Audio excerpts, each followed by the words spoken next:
In recognition of her success in business and her dedication as a volunteer and philanthropist, University of Detroit Mercy is honored to present Nancy Greening Kennedy with the degree of Doctor of Humane Letters, honoris causa. Dr. Garibaldi, trustees, faculty, students, and guests, thank you for welcoming me here, and thank you for this amazing honor. I am truly humbled. I'm also grateful for my family and friends who are here today, both down here and up in the balcony. Up there they have my 2 granddaughters who are both 7 months old. So they'll be in the cheering section. And also easy exit. So most of you don't know me, but I grew up in Warren, about 20 minutes from here. We moved to Chicago when I was in high school, but a few years later, I came back to Detroit to attend UDM because of the Insignis program. And for that, I am very grateful because it brought me back to Detroit, the original Paris of the Midwest, in a city with so much untapped potential today. But when I started college, I had no idea what major to pick. So I started in pre-med, but I fell asleep in biology class a lot. I'm sorry. I'm sure no one else here did that. Faculty, I'm sure. I quickly moved on to math economics, and I really liked it, but I had no idea what I would do with it when I graduated. So Dr. Garibaldi talks about finding your passion, and it took me a really long time to figure out what my passion was. But to this day, I truly appreciate the cooperative education program that was started here at U of D in 1911, over 100 years ago. Although I had a hard time figuring out my career path, I was really encouraged by the co-op program. And I had a friend here who was involved in politics.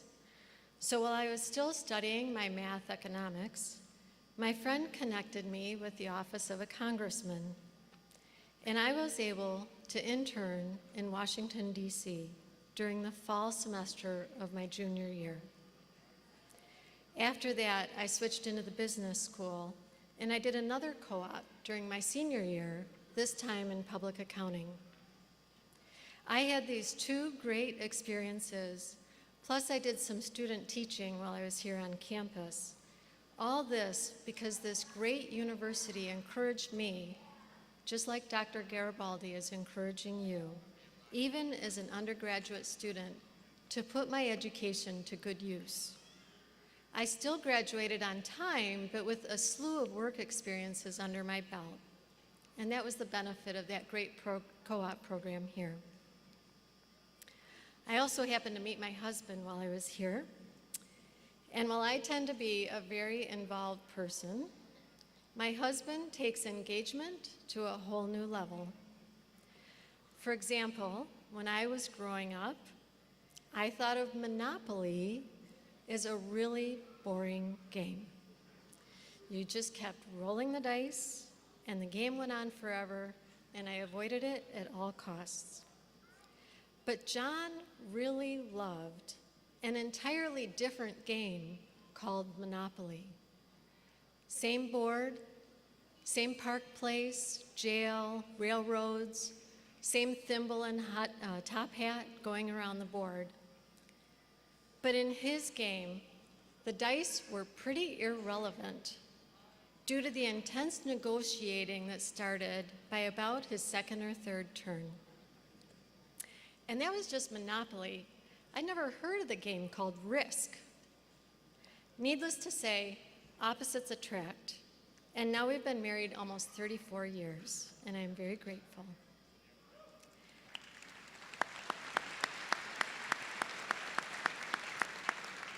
Now, just a little aside for those of you who were at the baccalaureate mass this morning and there was that big peal of thunder that happened. We actually had thunder during our wedding ceremony when we got engaged, and I found it to be very fortuitous. So I'm sure you all have great lives ahead of you.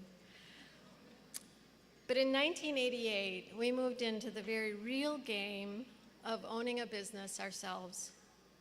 Now, some people might think that owning a business is a lot like my original game of Monopoly, where someone winds up owning most of the property, collects the rent, and life is pretty easy for that person, but everybody else loses. We were successful in business, but as an automotive supplier, customer demands for global expansion always meant more and more machines at $250,000 apiece over 25 years ago. And negotiating totally different business models in France, China, Brazil, Japan, not to mention additional customer demands for annual reductions in the sales price of our product. It always made for challenging cash flow. John and I also felt a responsibility to invest in the community, but that put even more demands on cash. And this was a most challenging game indeed. Yet we believe that providing good paying jobs is one of the biggest contributions we can make. And that's how we got into our most recent game. Like many businesses today, we're involved in advanced manufacturing. So most of our factory employees must read and follow complex work instructions, and they use geometry every day to run their machines. But these days, most people don't graduate high school to go work on a factory floor. We understand this, but we were surprised to find out that many of our very competent machinists and technicians were still challenged by 5th grade reading. And that's how we got into the game of literacy. So what happens in school, as many of you know, is little Jimmy learns how to read until 3rd grade, and then after 3rd grade, he needs to read on his own in order to learn. He can't take in all the information he needs unless he can read it. So 3rd grade reading proficiency is a highly measured benchmark.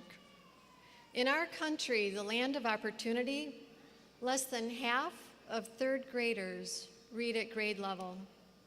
And in Michigan, it's only about 1/3. It's said that the number of jail cells needed in the future can be predicted by today's 3rd grade reading scores. John and I hope to change that number. We hope to help all children develop the ability to read well. And while I still have no interest in Monopoly, Risk, or video games, in this game of literacy, John and I are both all in. Many people are working on this issue, and we partnered with schools, business, and government to tackle this urgent need. But it is a very challenging problem, as you all know. Yet we truly hope to find some real solutions for the next generation. So reading proficiency is our game, our vocation, as Dr. Garibaldi said. But what's the real game here at UDM? Why are these priests, sisters, lay faculty here at 6 Mile in Livernois, downtown, Corktown, and now even in Grand Rapids where we live? Their game could be so much easier. For example, they could teach in state and community colleges where the funding is nowhere near as challenging. And they would graduate students to get good jobs and support the economy, and this would be a very worthwhile cause, and we're involved in that. But UDM is a Catholic university, and I propose that these noble faculty, in addition to graduating highly competent students such as yourselves, have worked to form our consciences to be just like the aggressive Monopoly player who changes the outcome of the game through his active involvement. And yet, in UDM's game, everyone wins. How can this be? How can opponents play Risk and Monopoly, but everybody wins? That's the bold message of Catholicism and why University of Detroit Mercy exists today. The Catholic Church is all about the the power of and. Welcoming me as a sinner and pointing me toward the saints. Choosing to carry the cross and knowing the resurrection. Comforting the afflicted and afflicting the comfortable, but always offering a river of life. So at UDM, both its students and the greater community get the very same love and encouragement that my parents always showed me. Now, this might sound like a lot of happy talk for a commencement address at a Catholic university, but let's acknowledge the architecture students who helped transform neighborhood communities. And let's acknowledge the engineering and nursing school students who helped develop assistive devices and technology for veterans. The list goes on and on throughout the university.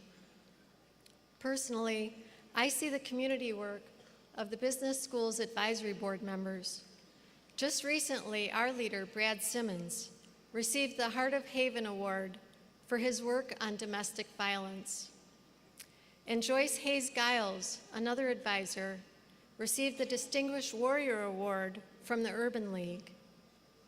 George Barnes, another advisor, received the same Urban League Distinguished Warrior Award in 2016. Remember, these are business school advisors.